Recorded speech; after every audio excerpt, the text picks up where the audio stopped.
So let's just say there was the infamous Bethel party.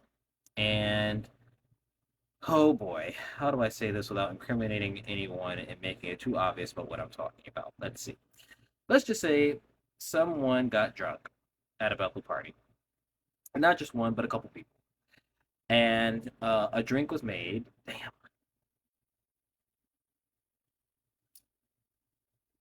nah, I can't do that. Let's just say a couple people didn't know that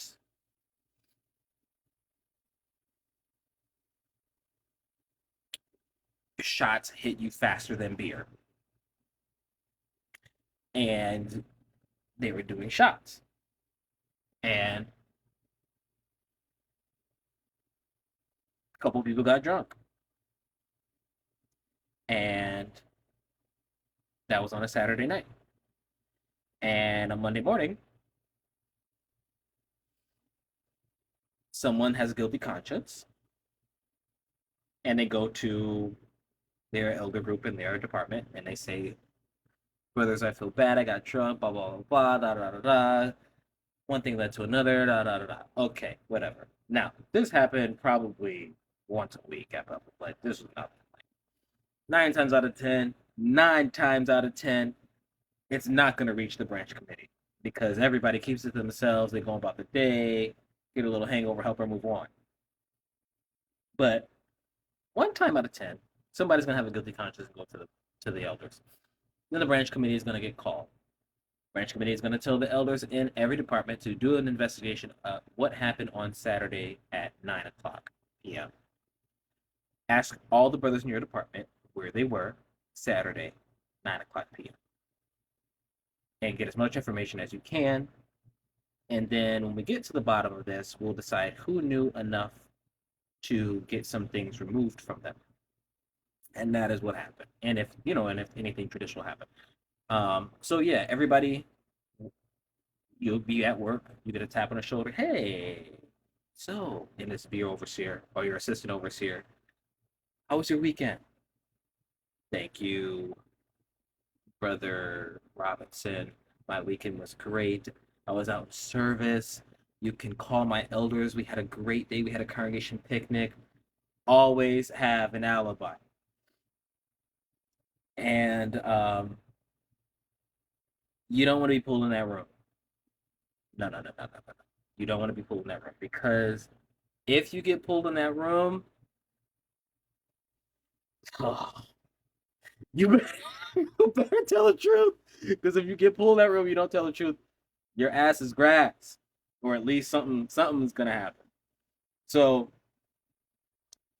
you know, I say my trouble, the stuff that I got into was never with anybody else. It was my own shit. I was doing my own shit. I was going through things with my sexuality at the time, and I was trying to get through, just surviving at Bethel. I wanted to see what type of Bethelite I wanted to be like. I wanted to make sure that I wasn't a prude at Bethel, but I still had friends and had fun and did whatever. But there was sometimes some guys were your stereotypical misogynistic Bethelites, and poof, they did the thing. Um, one of the things that was pretty popular was, um, you know, this what they call womanizing. Um, they a lot of guys would play around with sisters and kind of lead them on. There was a lot of that, a lot of leading on, a lot of are they dating or are they not dating? Do they want to date? Do they not want to date? Because does he have enough seniority? He can't date. He shouldn't be dating. Conventions would come in from all over the world. There'd be sisters just walking around looking for a husband. Um, and that was a real thing too. And we used to have a code during our shift when sisters would come around, and we'd yell the code out because it was a loud environment. So we'd yell the code out, hey, and that meant, hey, there's sisters here. Start flexing. Take a little break. Get some baked goods. Send it to them. Go talk to them. Whatever. Get a number. See what they're doing later. That's what the code was. Happened all the time. Um, during like festivities at Bethel, festivities meaning, convention season and family night or family day and annual meeting and Gilead graduation. Those were basically festivals at Bethel. We we were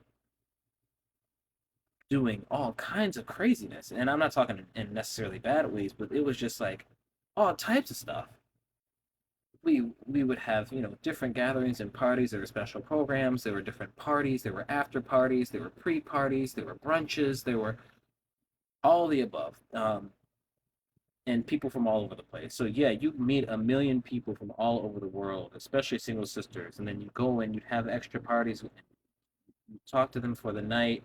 You may even like hold their hand or go for a walk or take them out to dinner or maybe even like give them a kiss, and then you would never ever talk to them again because you knew that if you did, you were not going to get accepted because you didn't have enough seniority to stay at Bethel if you guys decided to reapply as a couple. So that was not going to happen, but you were going to definitely have your fun. And you did have your fun. I did. I did do that. I will admit, I did that. I'm not proud of it, but I did do it.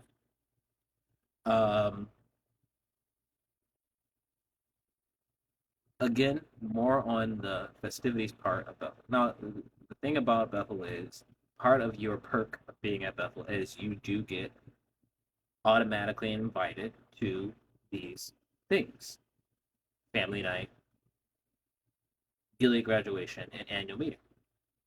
You're a part of it. These time periods require a lot of your extra time. So, in addition to your day to day, these extra parties, when I say extra parties, I mean extra parties. Like during annual meeting, the governing body has two official parties after the program. One after the program and then one on the Sunday after the program. And they are seniority based parties. They're society member parties. You have to be a member of the society. You have to be a member of the Bethel family for more than 10 plus years. And that is the level of seniority that you have to have in that party. Now, if you're at that party, you are invited or you are working. 9 times out of 10, I was at those parties, I was working. Um, and so we're talking hors d'oeuvres, we're talking steak and shrimp, we're talking we and USA didn't start legal. We didn't start being a little bit more free with our alcohol rules until after COVID. We'll get more into that later, but we'll do a whole segment on alcohol like that. Um, but yeah, there's sparkling whatever. Now, um,